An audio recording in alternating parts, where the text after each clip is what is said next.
On here, get Hey. you. Hey there, what's happening? This is Eric and Victoria. How are you doing out there? We're coming at you live from Atlanta, Georgia. And we wanted to do this quick video. Before we go and work out. And we're talking about the topic of where do you get your self-esteem from? That's right. Now, I know it sounds like a trick question because it's self-esteem. So you got to be wondering, Self-esteem. isn't it obvious? Self-esteem should come from you, right? Should. But how often do we get tricked into thinking self-esteem should come from somewhere else? Like maybe your family, your spouse, even your children. Where do we get our self-esteem from? From our job? Your parents. Your parents? Your pastor. Your pastor? How about your supervisor at work?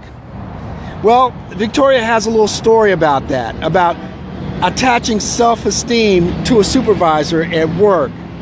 Victoria, what happened to you at another job, not your current job, but at a previous job, where a supervisor was basically attacking your self-esteem?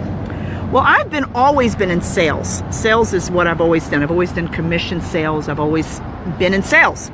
And so when you're in sales, you definitely need to have a very positive environment, or else, it could sink you. Well, she was probably one of the worst managers in sales I've ever had. And every single day, it was like she would go out of her way to do something to belittle you, make you feel like she was attacking you and making you feel like a small person, which I never could understand because she was getting overrides. The better I did, the better she did. You would think. I just need to interject. Now, yeah. Victoria was the number one salesperson at the job at the time, right? Correct. And the number one rule of management, I think, is to give positive reinforcement. You want to let somebody know when they're doing good so that they can duplicate that good activity. A good manager sandwiches it. They tell you what you're doing good. You've done great at something. You can find something good in anybody. I don't care who they are. They'll be the worst employee. You can find something positive to say. And then you sandwich it with something that they need to work on. Corrective. She could never find anything good about anybody. You could have the best sales day and she'd find something wrong with it. You didn't cross the T, you didn't dot the I. The point being, it got to the point where I was actually looking to her to give me encouragement and tell me how great I was doing. And I really thought about it. And I was in a meeting on our online. I was in Frisco, Texas, and I remember it was Kate Mache. She made a comment. And I thought about it, and Kate says, well, she made reference, you probably do good at sales, and you're known for that. We were talking about it. And whatever she said, it related to the fact that I probably get positive reinforcement for what I do on my job. And I thought about that. I got more reinforcement from Kate Mache in one weekend than I did my boss in years. That was really sad, really, seriously. And the point, and I had just met Kate, a wonderful, wonderful leader, wonderful, awesome, awesome leader. But the point being is, I had to learn to step back and say, I cannot depend on my supervisor to give me positive reinforcement. It got to the point where I never, ever got any reinforcement from her, good, bad, or ugly, nothing. Now, let me ask you a question. Now, I know I've been in sales myself, and I know in most sales offices, you have contests, you have awards, you have uplifting meetings to encourage the salespeople. Uplifting to encourage you. Did you have anything like that at that job? Nothing.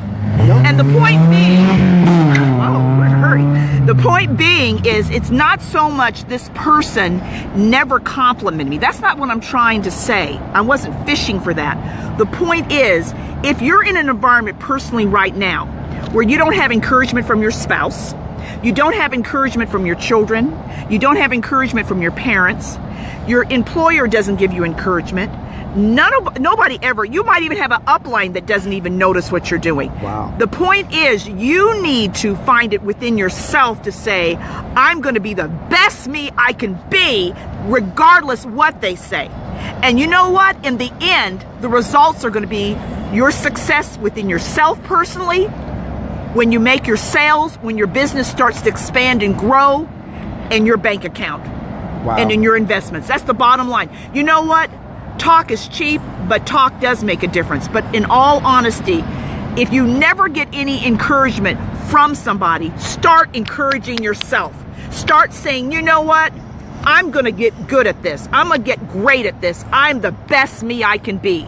If you never get any positive reinforcement from people in your inner circle, you start with yourself first. But you have to build yourself up, believe in yourself, and then you're going to radiate that, and people are going to pick up on it. It got to the point where that particular supervisor noticed I didn't need her reinforcement anymore. I didn't need her encouragement. I didn't need a positive word from her for the day. I got to the point where I was actually doing well, getting sales and hitting my numbers and exceeding in spite of what she didn't say or what she did. So for those out there that you don't have anybody giving you a pat on the back, you don't have anybody encouraging you, start with yourself first. You be the best. You do what you have to do. You encourage yourself and you stay positive for you, and then let everybody else notice what you've done, because you're going to have to separate yourself. There are people that are not going to encourage you, that are not going to build you up. That doesn't mean you can't be successful and you can't make it. It may be the only person in your circle is you that's encouraging you, but you keep it moving. Believe in yourself and stay positive for you.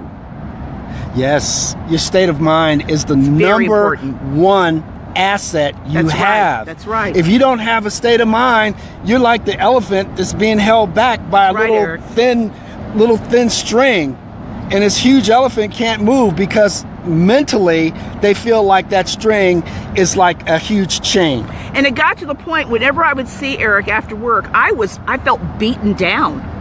Because I got to the point I wanted that positive. I wanted her to say, you know what, Victoria, you did great. You had a lot of sales. You're killing it. You're doing. But you know what? It never came, and I never needed it. So I'm telling anybody out there, and I know there's someone out there hearing me and watching me that has dealt with negativity, dealt with no support system, and dealt with people who didn't believe in you. Start with yourself. You're not alone. Believe in yourself. Continue moving. The worst thing you could do is stop, because then you're going to let the haters and the people who don't believe in you, or the people who are just standing by observing, because you don't know who's watching you, say, she couldn't do it anyway. You take a stand for yourself. Believe in yourself. Keep it moving, and tell them to watch your smoke. And they will, because you know success has revenge, honey. You keep it moving, and we'll see who's laughing in the end. And you know what we're talking about is faith in yourself. But we're not talking about passive faith. We're actually talking about active faith. You actually have to take actions. I mean, it's not just a matter of sitting back and letting someone beat you down. That's right. On the ground, and you're going to stay on the ground and let somebody kick you while you're on the ground. No, you have to take action. So every morning you need to have a source of positive confessions. You know, you need to get some tapes to start feeding your mind. You need to start looking at some positive oriented videos, some motivational videos. You need to start building yourself up. You need to be your own Rocky Balboa. Be your own cheerleader. Be your own Rocky. I used to be a cheerleader. Be your own cheerleader. That's right. Believe in yourself when nobody else can. Believe it, believe it, believe it. Because eventually, it does not matter. Eventually, success has a way of taking on a life of its own. Absolutely. So all the seeds you planted, all the work, people may not see it, but that's all right. Everybody has their reckoning day. All right. That's right. So with that, guys, if you like the information we're providing here, if you're finding value in the type of training, the mentoring, the coaching we're doing, there's a lot more where that came from, guys. So please click the link above. That's right. You'll gain access to our free 10-day Attraction Marketing Bootcamp. Online. It's awesome. In your PJs. It's awesome. So with that, guys, hope you're having a great evening. If not, make it a great evening. Excellence always prevails.